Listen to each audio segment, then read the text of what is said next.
Okay, so this is not a tourism video. I'm not here to show you only the highlights and pretend that this place is perfect. As a real estate agent, I talk to people all of the time who are thinking about relocating to Newfoundland and Labrador. And well, if you're considering building a life here, you deserve the full picture, the good and the tough parts. Let's go.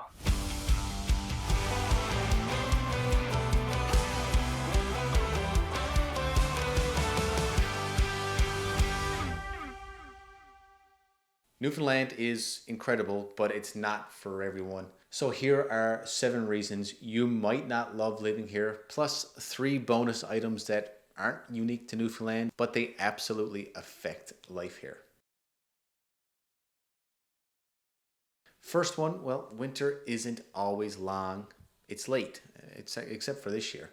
In many years, you don't get that full, real winter feeling until after the holidays. And then when people in other places are seeing early spring vibes, we might still be very much in winter mode. Typically, we don't see much snow until, January, early February. If you've never heard of Sheila's brush, it's basically that classic Newfoundland moment where you think winter is done and then you get one more storm. It tends to show up around mid-March and it can definitely be a morale test. Snow, rain, drizzle, fog, and sometimes all in one day. It's not unmanageable, but if you're going from a dry climate, it can definitely be an adjustment.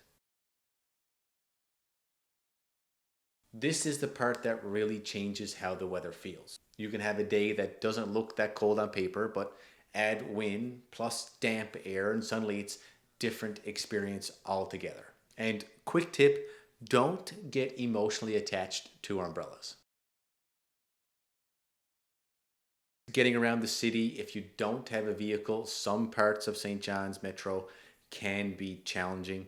Public transit exists and people are trying, but the city layout wasn't exactly designed around easy routes. And depending on when you're watching this, rideshare options can be limited or changing, so don't assume it's like bigger cities.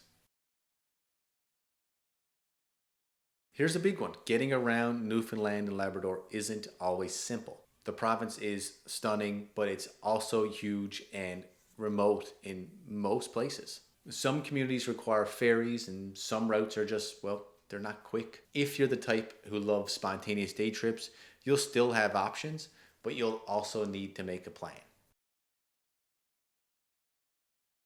Another one that may seem practical, connectivity. In St. John's and larger towns, you're usually fine. There are some pockets that will cause issues, but when you start driving between communities, there can be stretches where service drops. If you rely on constant connectivity for work, that's something that you need to understand up front, and I can certainly help give some guidance in that area. And finally, getting off the island can be a pain at times. Flights can be limited depending on season and routes, and well, weather can definitely affect your travel. If you're someone who expects quick, easy weekend trips in and out all the time, you'll want to think about that one. Okay, these next 3 are not unique to Newfoundland, but they matter here too. Healthcare access can be a challenge, especially depending on where you live. Cost of living has changed a lot everywhere, and it's part of the conversation here too.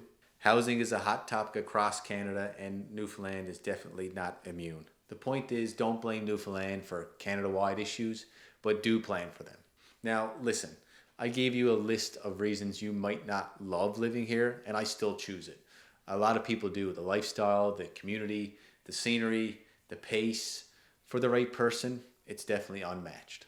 If you're thinking about moving here, my job is to help you figure out, the right fit, not just a house. So if you want to talk neighborhoods, commute reality, winter expectations, or what daily life might actually look like, send me a message.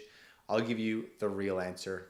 My email is relliott@royallepage.ca. Let's go.